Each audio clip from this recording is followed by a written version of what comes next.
Here's everything you need to know about the 10th house in traditional astrology. The 10th house is known as the MC or the Medium Coeli within traditional astrology. We sometimes hear people call it the Medium Coeli, but technically speaking, we refer to the 10th house as the Medium Coeli in much the same way as we refer to the 4th house as the Imum Coeli. Medium Coeli is referring to the middle of the heavens, and the MC is representing the specific place within our charts where our meridian for our location is crossing the zodiac. If you are living in the northern hemisphere, then your MC is going to correspond with the south and the southern sky in general. And if you're living in the southern hemisphere, then your 10th house and the MC is going to correspond with the north and the northern sky specifically. The 10th house is one of our 4 angular houses within traditional astrology. And as we all know, angularity is one of the most important things from a traditional astrological perspective because planets that are angular have 100% of power with which to show their stuff within our charts. The ancients had a bit of a quandary in terms of whether or not the first house was a more powerful house than the 10th house, or whether or not the 10th house was the most powerful house there is. And the reason for this is because the 12 houses of our birth chart are meant to signify the diurnal motion of the sun and all of the planets with it within a 24-hour period. And we know that all of the planets are rising in the east, they are culminating at our MC, they are setting in the west, and they are anti-culminating at our IC. Therefore, since culmination is,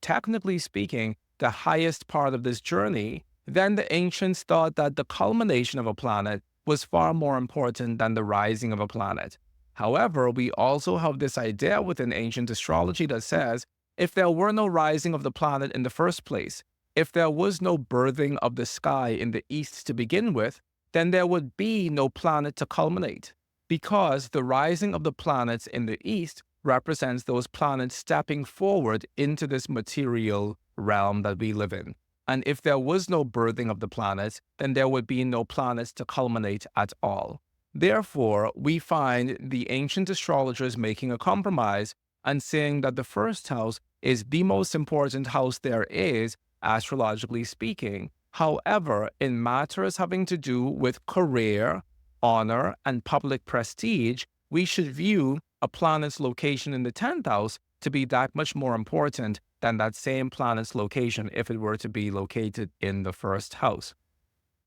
The 10th house does have to do with our career, our honor, and our public prestige. And in the same way as when the sun is in the 10th house, is representing the sun to a very large degree, attaining his highest relationship or his highest height with relation to our horizon. It represents the place where we ourselves attain our highest height in relation to the world around us in this lifetime.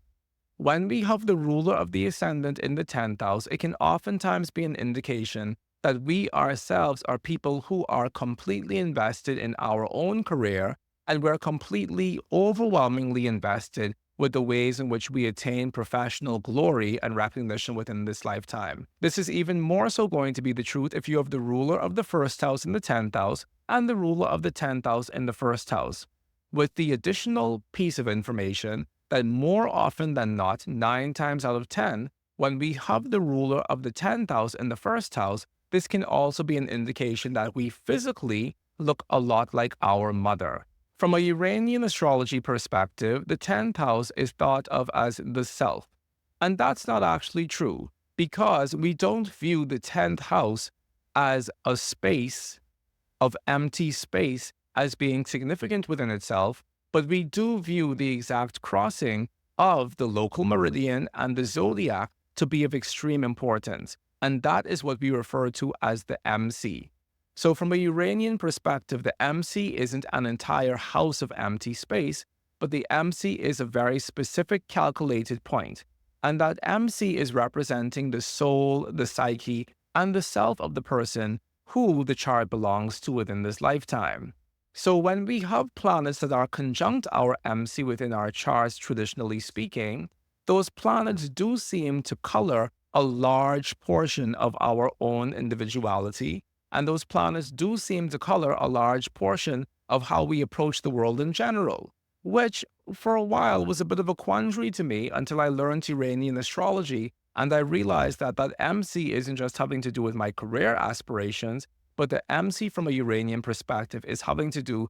with the fullest expression of my soul within this lifetime.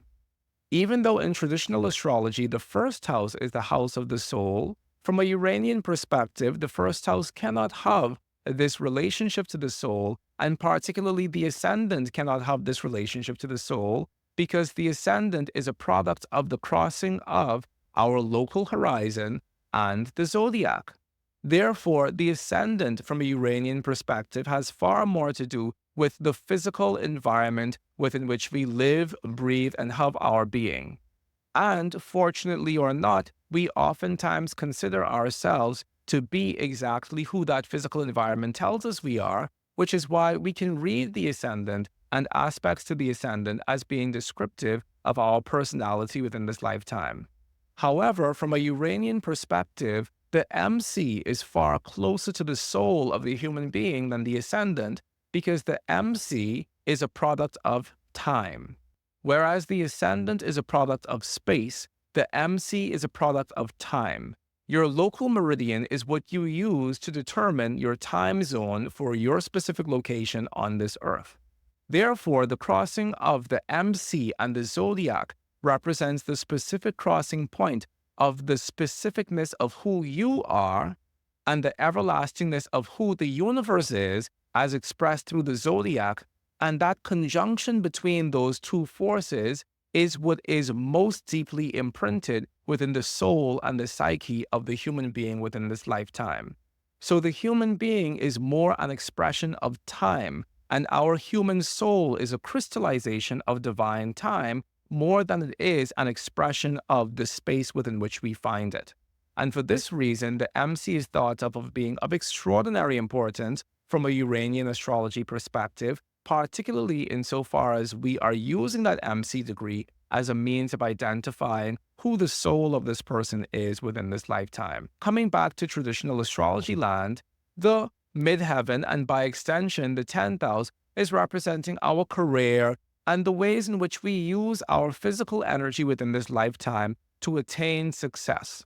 And the reason for this is because if we apply the Chaldean order to the 12 houses, then Saturn gives us our physical body in the first house, Jupiter gives us our mother's breast milk in the second house, Mars is our blood relatives in the third house, the Sun is our father in the fourth house, Venus is our pleasures and our children in the fifth house, Mercury is our slaves and small animals in the sixth house, the moon represents the people who we traffic with on a daily basis in the seventh house, Saturn, the same god that gave us a physical body in the first house, is the same god that chops that body down to smithereens in the eighth house. Jupiter is corresponding with the philosophy that's meant to allow us to move towards the promise of death within this lifetime with a sense of spiritual ease and lightness within ourselves. And Mars is corresponding with the use of our physical energy that we have within this lifetime to attain success within the 10th house.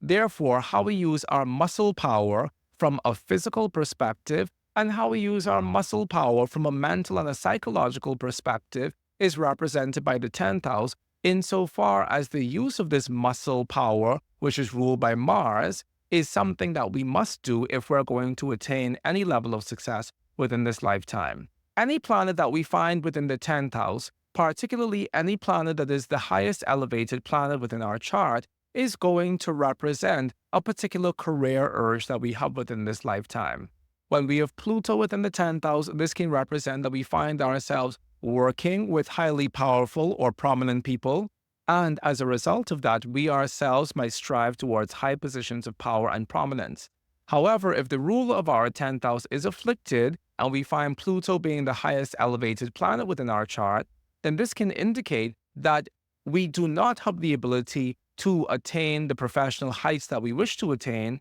because Pluto in the 10th house, in a chart in which the 10th house is already afflicted, probably because Saturn is already there or the South Node is already there, and in a chart in which the ruler of the 10th house is afflicted, is going to signify that there is a concrete ceiling that we meet as far as our professional advancement is concerned. And we cannot move beyond that concrete ceiling because it feels as if every force within the heavens and the earth are standing in direct opposition to us attaining our professional heights within this lifetime. So those are the two ways Pluto can manifest in the 10th house. Having Neptune as the highest elevated planet within the chart can oftentimes create a life that is confusing, and it can create a life that has no central organizing mechanism for that person. And that person can find themselves moving through life not necessarily knowing who they are, where they are, what they should be, how they should be, what it is the world expects from them, and probably never even fully determining what their specific purpose is in this lifetime.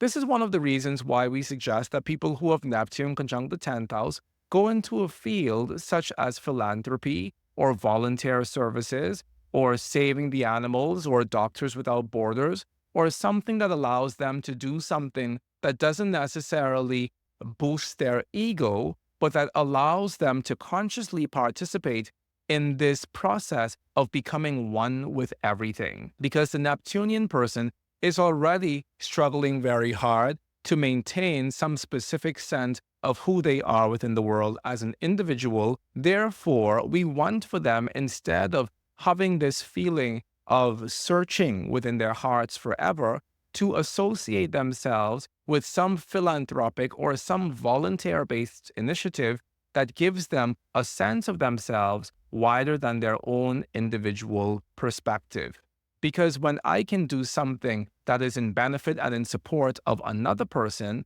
then that reinforces for me that I am a good person. It reinforces for me that I matter to the world. It reinforces for me that I am of value to others around me. And inadvertently, doing that sort of philanthropic work, it allows me to feel more stable within this lifetime as to what my purpose is. Because even if I don't know what my purpose is in general, at the very minimum, I know that my purpose at this moment is to serve and to help.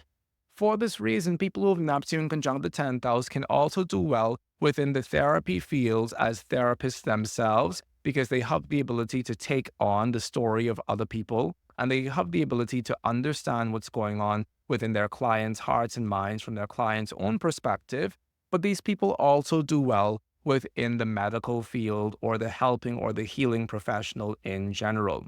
When people have Uranus conjunct their 10th house cusp or anywhere within the 10th house, this can represent an unstable landscape as far as their career is concerned. And depending on who that person is in general, this might be an instability that they thrive on, or it might be an instability that they run away from. So very often when we find people with Uranus conjunct their 10th house cusp, it can indicate a person who is working as a travel agent. They're constantly jet-setting around the world. They are never in one place for very long. They want to constantly be in a sense of expanding the territories of who they are and what they do. Or they may be in a sales industry, which is a field in which they can make money not based on a salary, but based on commission, because that gives them the freedom that they desire within their chosen line of work. This can also be a great signature for somebody who is an astrologer. However, in a chart in which the ruler of the 10th house is also afflicted,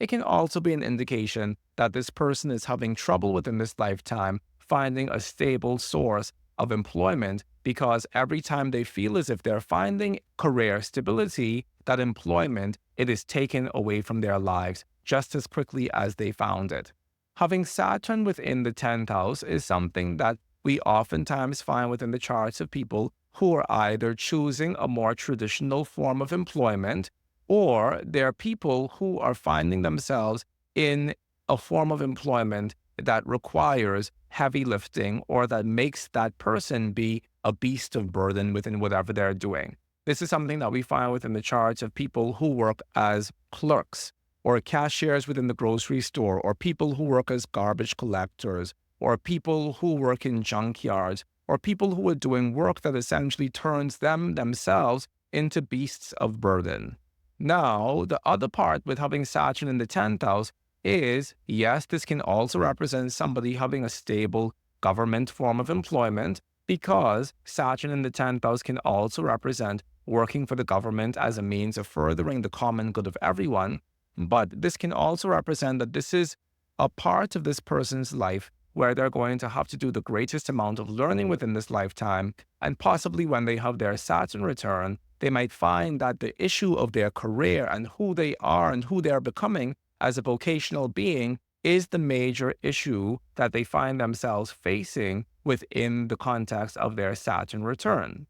Mars within the 10th house can place somebody in a conflict-full environment. This can either be somebody who's working in a martial field in general, such as being a police officer or a firefighter or in the armed services or something to this effect. But it can also represent somebody working in a field full of conflict where they always have to be on guard because they're never certain about when somebody is going to attack them within their line of work. Having the sun within the 10th house is just as strong as having the ruler of the first house in the 10th house, insofar as having the sun within the 10th house represents that the person's career is the major place within their lives that they're gravitating towards and that they're consolidating their efforts and that they find themselves magnetizing success in within this lifetime. It's a pretty good location for the sun to be in general. Venus in the 10th house is often found within the charts of people who are working in the entertainment industry, who are working as artists,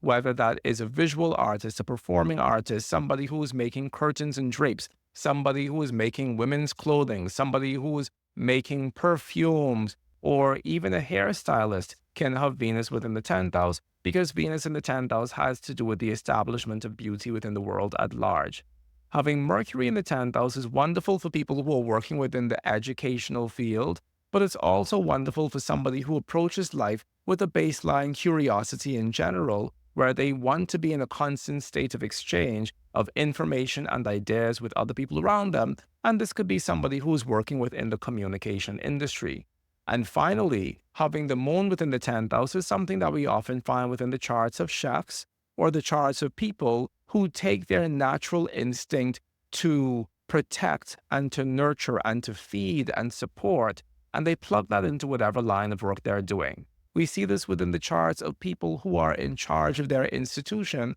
and they're running their institution like a family. There is a natural maternal instinct that we find when we have the moon in the 10th house. North Node in the 10th house is a very good indication for career success within this lifetime, but naturally it places the South Node in the 4th house, which can indicate that the 4th house and the topic of the family and the father will feel like a topic in which the native is either experiencing a great sense of loss within this lifetime, or it can feel like a topic where the native is having to do their greatest amount of learning within this lifetime. Conversely, having the South Node in the 10th house is something that can create very prominent challenges within the person's life as far as the attainment of a long-lasting career is concerned, especially if the ruler of the 10th house is further afflicted by other hard aspects from malefic planets within the birth chart.